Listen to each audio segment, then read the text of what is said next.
All right. Good afternoon, guys. 네, 여러분 안녕하세요. Today. 오늘 즐거운 시간 보내고 계신가요? 오늘 오후 어떠세요? 네, 좋습니다. So, probably heard the introduction. 네, 이미 제 소개는 한국어로 된 듯합니다. Talking about CI/CD. 저희가 또 CI/CD, EDA 전략, 제가 전문으로 하고 있는 부분을 기준으로 해서 말씀드릴 텐데요. Let me give you a little bit of a 본격적으로 시작하기에 앞서서 theme of this today was about data 오늘의 modern data experience. 주제, And 현대적인 데이터 경험에 대해서 we have heard about great 잠시만 언급을 하도록 하겠습니다. 오늘 아침에 아주 훌륭한 제품에 대해서도 이야기를 들었고 또 김민철 상무님께서도 아주 빠르게 많은 내용도 다루어 주셨습니다. 굉장히 좋은 솔루션들 많이 소개가 되었죠. 어떤 기능들을 어떤 제품들이 해낼 수 있는가, 솔루션 유스케에 대해서 이야기를 할 때 특히 이제 고객들에게 그냥 간단한 아무 일도 할 수 없는 그냥 스토리지가 아니라 굉장히 많은 고도화된 기능들을 제공을 하고 다양한 워크로를 통해서 생산성을 높일 수 있다라는 것을 계속해서 강조하기 위해서 그런 내용들을 또 전달하고 있습니다. 제가 예를 하나 들어드릴게요. 2015년이었는데요. 큐브콘, 큐버네티스 컨퍼런스가 샌프란시스코에서 그때 시작이 되었었습니다. 제가 그때 그 행사에 참여를 했는데요. 그 행사 기간 동안에 굉장히 많은 이제 컨퍼런스의 발표가 있었습니다. 쿠버네티스가 이제 탄생하는 초창기였고 굉장히 많은 에너지와 열정이 방을 가득 채우고 있었습니다. 정말 어떤 멋진 일들이 벌어지고 있는지 대화가 되고 있었는데요. 그때 스토리지 기업의 대표로서 참여를 했습니다. 그래서 많은 분들이 제가 어디에서 일하는지 물어봤을 때 스토리지에서 일하는데 쿠버네티스 알고 싶어서 왔다라고 했더니 스토리지인데 쿠버네티스 행사에 왜 왔나요? 라는 질문이었습니다. 그때 당시에 제가 깨달았습니다. 그게 정말 적절한 질문인데 이것을 어떻게 잘 프레임을 잡아서 대답을 해야 되는가라는 고민을 시작했죠. 그 몇 년이 지난 후에 오늘날까지도 그 행사에 계속해서 참여를 하고 있는데요. 그 이후에 나레티브가 그리고 인식이 굉장히 많이 변화였습니다. 4년, 5년 후에 다른 장소에서 개최되는 동일한 행사에 갔을 때 많은 분들이 저에게 와서 다른 스토리지 벤더나 다른 분들이 오셔서 쿠버네티스를 어떻게 개발 파이프라인에 통합시킬 수 있는가를 저희 스토리지한테 물어봤습니다. 이것이 이제 쿠버네티스와 관련된 이야기는 아니지만 이 개발 사이클이 얼마나 많이 변화하고 있는지를 정말 잘 알 수 있는 일화입니다. 현대적인 소프트웨어 개발과 배포 파이프라인이 쿠버네티스에 의해서 그런 플랫폼으로 인해서 대대적으로 개선이 되었습니다. 그런데 이런 부분에서 데이터가 조금 줄어들고 있는 것이죠. 데이터가 좀 도트를 좀 놓치고 있습니다. 이런 대단한 애플리케이션 개발 사이클로 인해서 데이터가 굉장히 폭발적으로 증가했는데 제대로 또 대응이 안 되는 거죠. 그래서 한번 생각을 해봤을 때 왜 개발자들과 데이터 관리자들 사이에 분리 혹은 단절이 시작되었는가를 고민해보면 개발자들은 실제로 그 마쿠에 있는 데이터를 담고 있는 스토리지 플랫폼에 대해서 그렇게 크게 관심을 기울이지 않았습니다. 그리고 두 번째로 스토리지 애드민에게 물어봅니다. 우리가 티켓이 나왔는데 특정 스토리지를 이제 프로비저닝을 해야 되는데 이 사람들이 뭘 하는지 모르겠다 라고 하는 것들이 있었죠. 그래서 IT 조직 내에서 어떤 기업이든지 간에 어떤 비즈니스 주체이든지 간에 이것은 굉장히 큰 당면 과제였습니다. 상당한 단절이 개발자들의 사용자 경험과 그러니까 애플리케이션을 개발하는 사람과 그리고 인프라 그러니까 마쿠에서 무엇을 하든지 간에 마쿠에서 지탱을 해주는 인프라 사이에 단절이 있었다라는 겁니다. 캐펙스와 같은 인프라의 소유 때문인지 아니면은 오펙스 기준의 소비형 인프라로 가든지 상관이 없습니다. 인프라의 사용 유형은 어떻든지 간에 문화적으로 개발자들과 운영 담당자들 사이에는 어느 정도의 간극과 단절이 있었습니다. 그래서 DevOps라는 그 프로세스가 처음 시작되기 시작한 겁니다. 이것이 어떤 제품이라기보다는 판매해야 되는 제품이라기보다는 또 문화적인 변화였던 거죠. 그래서 이제 조직 차원에서 전통적인 개발 프로세스에서 좀 더 현대적인 경험인 애플리케이션 개발의 방식으로 이행해 나가야 되는 거였습니다. 네, 그런 과정에서 공통점이 바로 데이터였습니다. 이런 트렌드를 보았을 때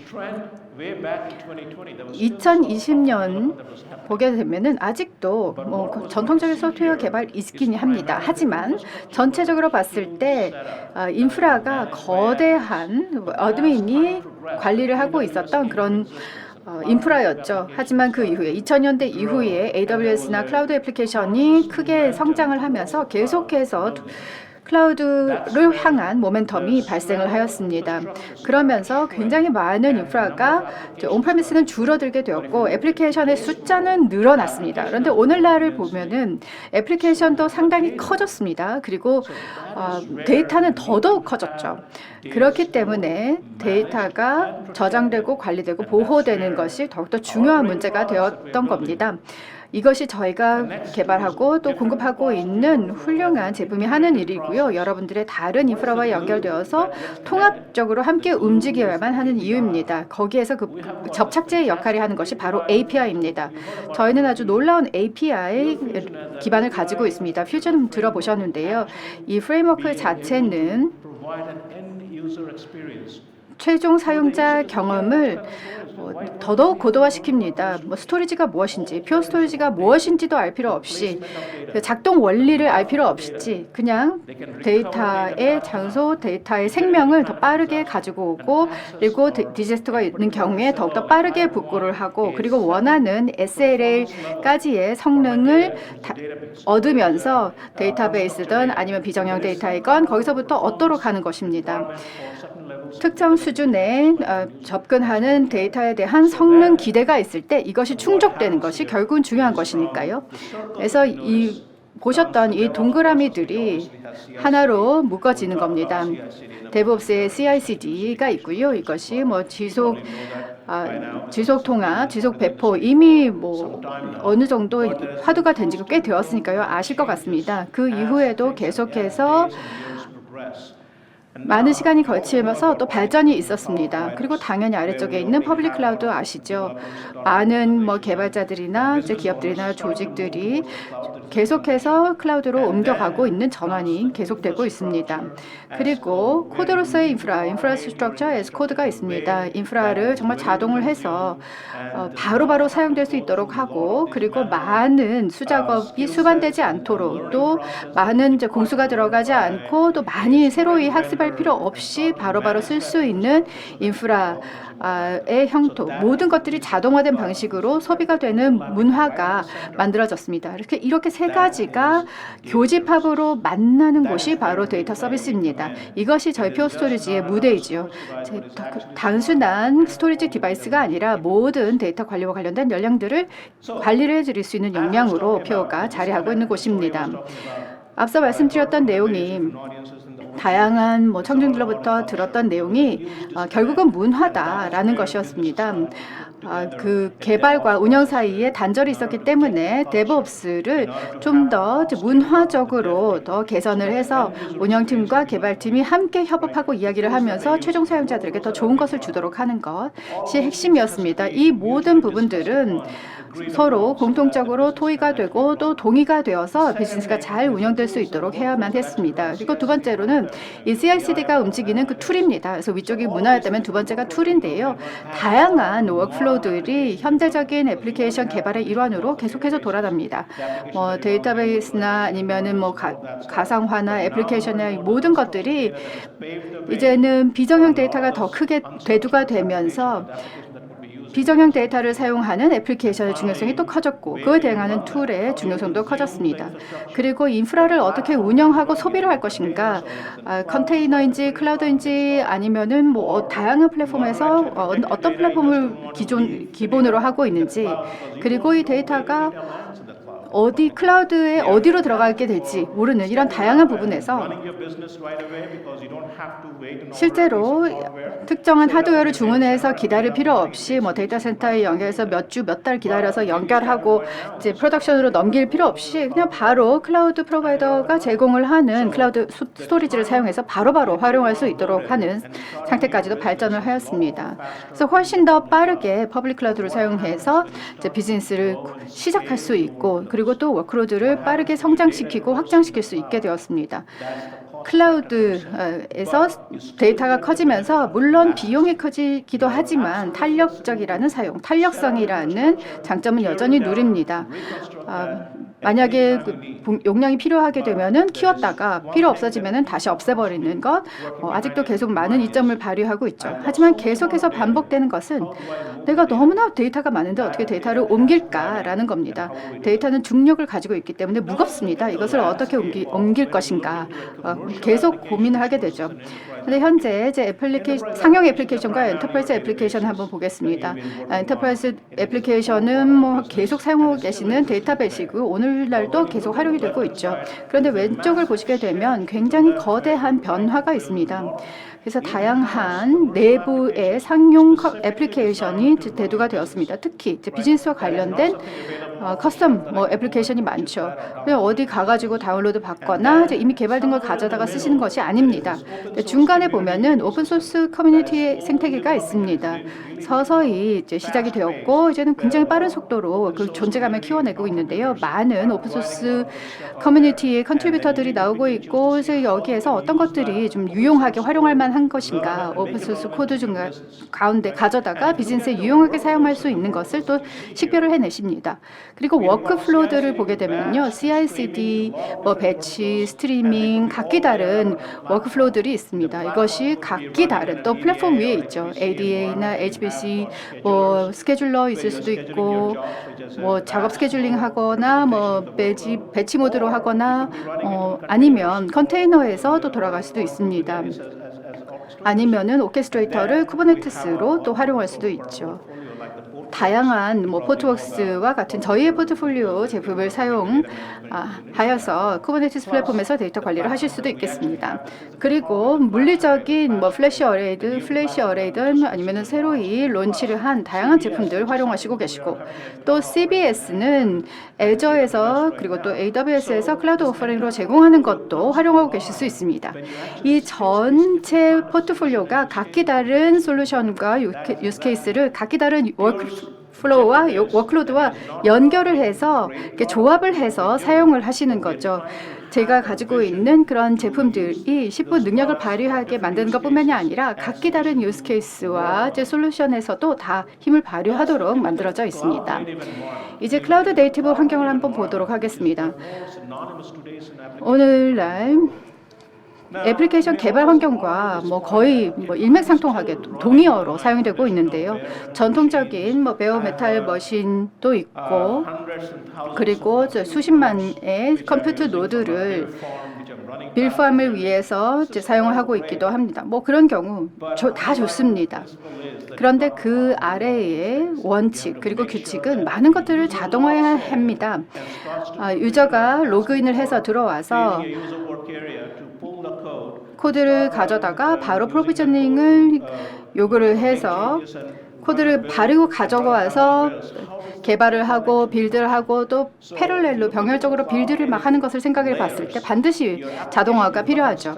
클라우드 네이티브 레이어를 보게 되면은 가장 위쪽에 있고요. 그리고 스토리지 데이터 관리 레이어가 가장 아래쪽에 있습니다. 근데 중간에 런타임 그리고 플랫폼을 선택하는 것에 따라서 이제 또 애플리케이션과 연결이 되죠. 런타임은 그냥 베어메탈 머신이나 VM을 관리할 수도 있고 아니면은 컨테이너나 쿠버네티스 쪽으로도 여러분들이 약간 이행하셨을 수도 있습니다.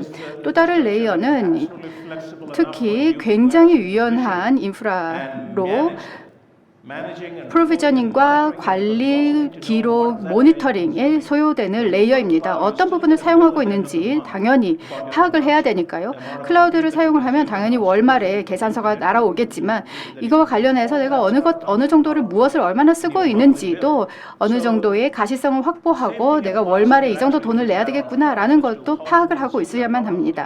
근데 이것의 핵심은 이것을 어떻게 소비하고 보고하는 가운데 여러분들께서 좀 더 전술적인 전략과 전술적인 그리고 전략적인 결정을 잘 내릴 수 있도록 할 수 있는가, 이 모든 애플리케이션 개발 과정에서 그런 결정을 어떻게 잘 내릴 수 있도록 하는가와 또 연결이 되어 있습니다. 여기서 보시는 슬라이드는요, 이 파이프라인이 굉장히 다양한 툴에 의해서 이제 만들어진다는 것이 핵심입니다. 이 생태계 내에 너무나 많은 툴들이 있고 좀 집어넣으려고 노력을 했습니다. 그런데 여기에서 취지는 이 파이프라인을 여러분이 무엇을 사용해서 어떻게 짓든지 간에 결국 몇 가지 공통적인 그 당면 과제가 있습니다. 첫 번째가 확장성입니다. 제가 지난 며칠 동안 굉장히 똑똑하신 분들과 많이 대화를 나누었습니다. 이 방에 계신 분들도 있고 아니면은 고객사에서 뵌 분도 있는데요. 소프트웨어 개발 부분에서 굉장히 좋은 성과를 많이 내셨습니다. 저도 많이 배웠습니다. 그런데 가장 큰 당면 과제는 확장성이셨습니다. 어떤 기업이든지 간에 특정 부문 이상으로 넘어가기 때문에 내 소프트웨어 개발 파이프라인을 특정 지점 이상으로 더 확장을 할 것인가를 고심해야 되는 그런 시점이 옵니다. 이것이 바로 SLA 목적 중에 하나인 거죠. 확장성이요.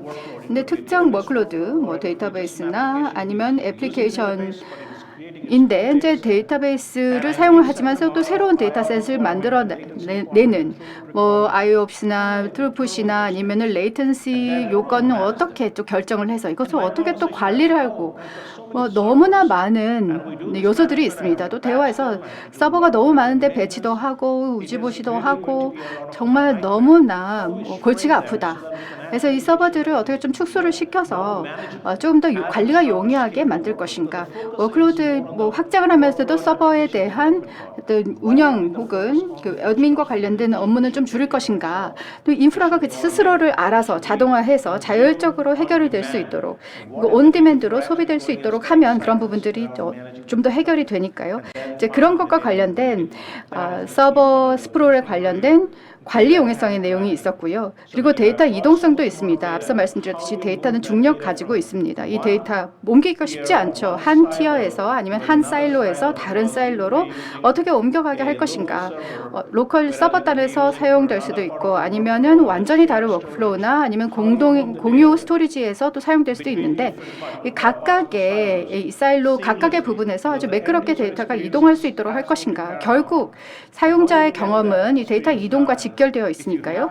그래서 어떤 이런 부분에서 제약이 있다면 어떻게 하면 좀 더 동일하게 동일한 데이터 포맷 블럭이건 파일이건 데이터 포맷이 굉장히 다양하게 있지만 데이터의 연결성이나 일관성을 어떻게 제공할 것인가를 고심합니다. 이 모든 내용들이 고객들께서 고민하고 계신 부분이죠. 표에서 바라보는 것은 인프라에 대해서는 더 적게 걱정을 하시고 특히 스토리지는요. 더 많이 워크플로우나 통합에 그리고 더 여러분들의 혁신에 관심을 기울일 수 있으셔야만 합니다.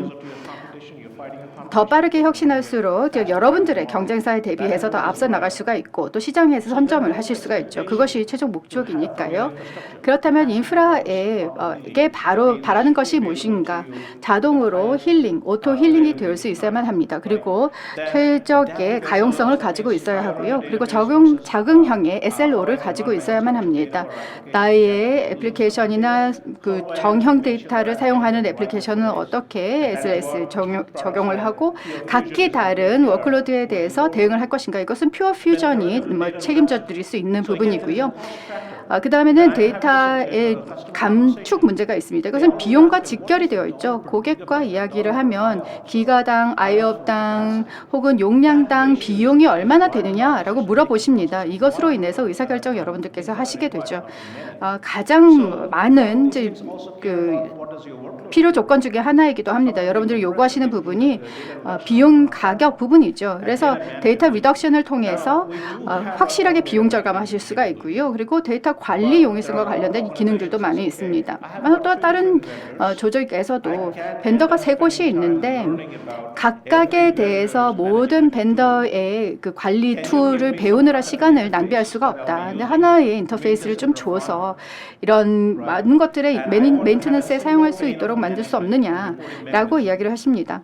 그래서 리포팅과 매니지먼트를 다 한 곳에서 할 수 있는 그런 윈도우를 제공을 해드립니다. 윈도우에 대해서 모든 것을 한눈에 파악을 하고 그리고 지속적으로 리포팅을 또 받을 수가 있고 가능한데요. 이것이 가능한 것은 이런 툴들과 다 API로 연결이 되어 있기 때문에 이제 고객들께서 그 혜택을 입을 수가 있는 겁니다.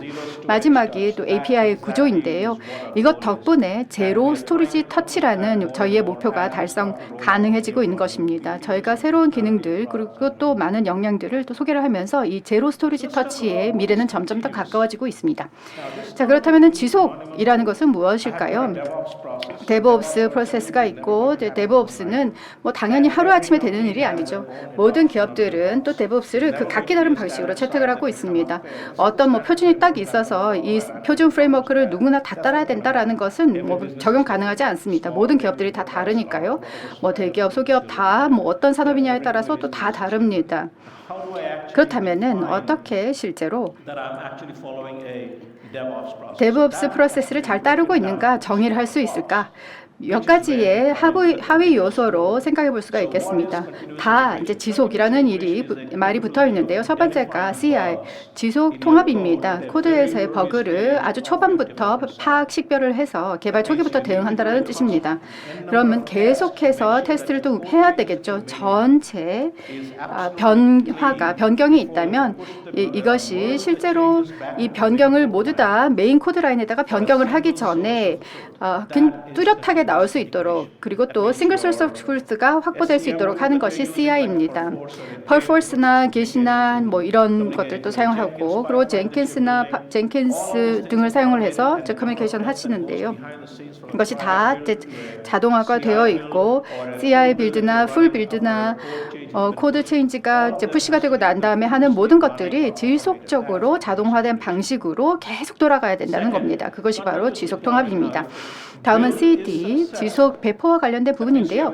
빌드가 성공적이라면 뭐 프라이빗 빌드여서 뭐 코드 체인지 푸시를 한다든지 뭐 그게 다 이제 해봤을 때 테스트도 해봤을 때 성공이고 코드가 깨끗하고 지금 만들었던 빌드가 이제는 바로 사용되고 프로덕션에 투입될 수 있다라고 생각을 하신다면은 매일매일 밤에 이제 빌드를 하신다면은 이 빌드가 실제로 바로 몇 시간 내에 프로덕션화 되어서 이제 배포가 되어야 되는 것인데요. 그게 바로 지속 배포의 의미입니다. 특정 빌드를 프로덕션으로 이 빌드가 성공적이다라고 판단하는 순간 바로바로 지속적으로 배포를 할 수 있게 되는 역량입니다. 그 다음에 지속 테스팅인데요. 코드 내에 굉장히 다른 모듈이 있죠. 예를 들어서 POD 코드를 잘 아시는 분들도 이 코드 내에 네트워크 코드가 있고 NFS, SMB 뭐 이런 각각의 코드들이 이제 모듈로 들어가 있습니다. 그래서 하나의 이 모듈을 변경을 했다 하면은 테스트 스위트가 있어서 이 테스트를 모든 모듈에 대해서 수행을 합니다. 그럼 왜 시간을 따로 들여서 뭐 전혀 변경이 되지 않은 모듈을 왜 테스트를 할까요? 그게 어떻게 보면 시간 낭비일 수 있으니까요. 그래서 저는 훨씬 더 스마트하게 테스트를 시행을 해서 코드 변경이 있었던 모듈에 대해서만 특정 모듈에 대해서만 수행을 하는 겁니다. 이게 바로 지속 테스팅입니다. 계속 변경이 있었던 부분에 대해서만 테스트를 지속적으로 수행하고 변경이 전혀 없었던 부분은 뭐 상관하지 않는 겁니다. 그 다음에는 지속 배포 혹은 딜리버리입니다. 롤아웃에 대해서 계속해서 단계적으로 하는 거죠. 모두 다 스마트폰 사용하십니다. OS의 새로운 버전이 나왔을 때마다 휴대폰에 뭐 업데이트가 시행이 되게 됩니다. 어떻게 하시나요? 베타 버전이 있죠. 처음엔 소수의 유저들에 대해서만 푸시아웃을 합니다. 그래서 몇몇 사용자들이 한번 써보고 회사에다가 피드백을 주십니다. 그래서 이 소프트웨어를 제공하는 주체에서 소비자들의 피드백을 받고 그 다음에 GA를 해서 더 많은 사용자들, 일반 대중들이 사용할 수 있도록 제너럴 어베일러빌리티로 풉니다. 이것이 바로 각각의 관문을 통과하게끔 하는 그런 절차를 가지는 겁니다. 그래서 이것을 위한 정책도 잘 갖추어 있어야 하고요. 이것으로 프로덕션으로 롤아웃을 시키는 것에 적절한 관문을 거치도록 해야만 합니다. 여기에서 퓨어가 어떻게 맞아떨어지는가 보여드립니다. 뭐 베어메탈 머신이나 VM이나 뭐 아니면 쿠버네티스 컨테이너를 활용하든지 간에 모두 다 결국은 그 위쪽에 돌아가게 되는 워크로드와 API와 통합을 통해서 연결되게 됩니다. 여러분들께서 코드를 설계하는 단에서부터 아니면 그 코드를 프로덕션으로 릴리스를 하는 순간까지 쭉 연결되죠. 그리고 이제 피드백 룹이 계속해서 연결이 되면서 개발자들에게 그 피드백이 전달되고 이로 인해서 전체 사이클이 이제 완성이 되게 됩니다. 근데 각각의 단계들을 보게 되면 코드부터 프로덕션까지 쭉 보게 되면 이 전체 파이프라인에서 여러 툴들을 사용하고 계실 수 있습니다. 그래서 앞서 말씀드렸듯이 여기에서는 몇 가지의 예만 좀 보여드리고 있습니다. 여러 애플리케이션과 툴 가운데 개발 사이클에서 사용되는 것들을 조금만 보여드리고 있는데요. 결국 그 결과는 굉장히 고퀄의, 고품질의 코드를 만들어서 이것을 프로덕션으로 롤아웃을 합니다. 굉장히 빠르게 해서 너무나 많은 기술적인 부채를 만들지 않고, 그러니까 굉장히 많은 리스트 버그가 있어서 이걸 하나하나 고쳐야 되는 것 하는데, 이것을 버그 픽스를 하는데 정말 시간이 오래 걸리는 이런 기술 부채를 최소화하고, 그리고 이 CI/CD의 과정이 어떤 툴을 사용하든지 간에 최대한 많이 자동화되도록 하고, 그리고 퓨어 스토리지 플랫폼을 잘 선택하셔서 사용을 하셔서 뭐 블락이든 파일이든 쿠버네티스든 폴포스든 포트웍스든 다 함께 사용을 하셔서 최적의 플랫폼을, 데이터 플랫폼을 또 갖추셔야만 합니다. 잠시 후에 또 보여드릴 텐데요. 많은 고객들에게 제공되고 있는 기능들도 있고, 또 내후년까지 다양한 기술 로드맵을 가지고 또 많이 저희가 개선을 하고 있습니다. 이제 큰 그림에서 어셈블리 라인을 한번 보도록 하겠습니다. CI/CD는 이런 거대한 더 큰 조립 라인의 일부입니다. 머신 러닝과도 연결이 되고요. 아니면 애널리틱스와도 연결이 됩니다. 그래서 결국에는 이 모든 파이프라인들이 여러분들께서는 일부의 파이프라인만 담당을 하시더라도 개발자로서 동일한 부분들이 데이터 사이언티스트에게 연결되어서 확장되어서 연결되고, 아니면 AI, ML로도 연결되고 할 수 있습니다. 그러니까 이 파이프라인이 쭉 연장이 되어서 다른 것과 연결된다는 거죠. 이런 것 때문에 더욱더 중요합니다. 그러니까 내가 고립된 상태에서 일하는 것이 아니라 내가 일하는 부분, 나의 작업 모든 것들이 결국은 다 연결되어서 다른 파이프라인에서 엔드 유저에 의해서 소요가 된다, 소비가 된다라는 것을 인지하고 가셔야 됩니다. 그래서 이것이 하나의 빅 픽처로서 하나하나 다 연결되어서 보이는 것이죠. 이것은 이제 EDS 시나리오로 예를 보여드립니다. 제일 위쪽에 보시면 MA, 그러니까 AI 칩을 설계하고 있는 예시입니다. 그래서 프로덕션으로 들어가서 EDA 툴을 사용하시기 전에 이미 이제 프로덕션에 사용하고 계시는 부분들이 있을 텐데요. 여기서 개발 연결되어서 AI를 설계하는 부분도 있고, 모두 다 컨테이너 위에서 기트 기반으로 이루어지죠. 그 다음에 클라우드 상에서 설계에 따라 또 돌아가는 부분이 있을 겁니다. 근데 결국 데이터 관리와 관련된 역량들은 각각 다른 워크플로우에 의해서 이제 소요가 되는 데이터는 퓨어 스토리지에 의해서 관리가 될 수가 있습니다. 그리고 전체 개발 사이클의 그 근간이 되는 파이프라인에 하나하나 연결이 되어서 힘을 지탱해 줄 수가 있습니다. 제가 네 가지의 기둥 혹은 필러를 분류해야 된다면 첫 번째가 소프트웨어 딜리버리 툴입니다. 검증하고 이 툴이 우리 툴 위에서 잘 돌아가는지를 검증을 하셔야 되고요. 그 다음엔 하이브리드 클라우드 컨테이너 오케스트레이션이 있습니다. 그 다음에 인프라 자동화 그리고 모니터링 리포팅이 있습니다. 여러 툴들을 보면은 뭐 퍼포스도 있고 GitLab, GitHub, 엔터프라이즈 젠킨스, JFrog, 아티팩토리가 있어서 굉장히 많은 뭐 블로그나 백서나 데모가 이미 있는 부분들 굉장히 많습니다. 그래서 여기 한국에서도 지원을 해주시는 팀에 또 연락을 하셔서 더 많은 자료를 또 받아보실 수가 있을 겁니다. 어떤 솔루션, 어떤 모습을 가지고 있는지 볼 수가 있습니다. 그리고 커넥티드 클라우드 예시를 EDA 워크로드에 대해서 저희가 또 발표를 한 바가 있습니다. 애저 기반이었는데요. 퓨어 스토리지를 애저 VM에 연결해서 익스프레스 라우트로요. 이것은 하이브리드 클라우드 셋업으로 만들 수가 있습니다.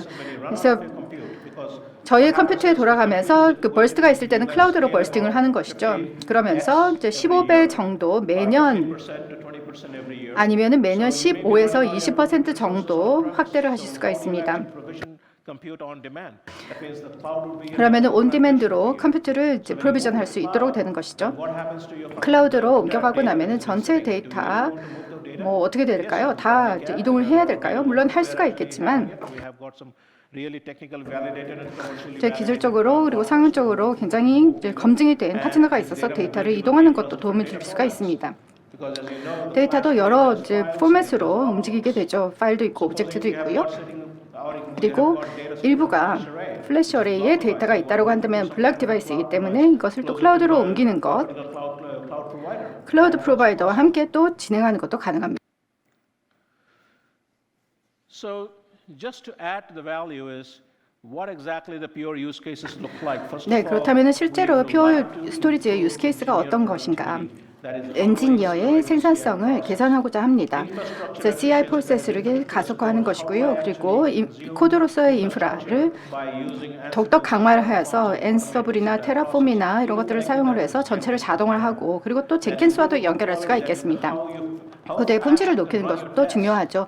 테스트를 얼마나 빨리 돌리고 또 실제로 원하는 결과에 빠르게 도달할 수 있도록 하는 겁니다. 그리고 프로덕션을 릴리스하기 전에 철저하게 이제 계속해서 지속적으로 테스트를 해서 코드의 품질을 높여야 되고요. 그리고 스토리지에 대해서 전혀 염려하지 않고 제로 스토리지 터치로 API 기반으로 쓸 때 잘 활용하실 수 있으시면 되겠습니다.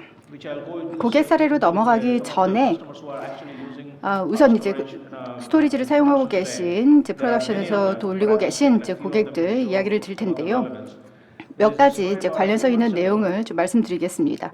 몇 개월 전에 저희가 고객들 가운데 IBM의 소스가 있는 이제 카피 엔진이 있는 고객 사례가 있었습니다. 이제 소스 코드를 빌팜으로 가지고 오는 카피하는 것이었고요. 이 빌팜은 굉장히 큰 스케일이었죠. 한 5, 6년 정도 운영을 하셨고 굉장히 좋은 뭐 별 문제 없이 만족스럽게 사용하고 계셨습니다. 그런데 개발자 숫자가 크게 늘어났습니다. 그리고 코드 크기도 데이터 크기도 늘어났죠. 그래서 많은 이제 호스트를 이제 병렬적으로 돌리는 것이 이제 확장성 이슈 때문에 굉장히 문제가 되었습니다.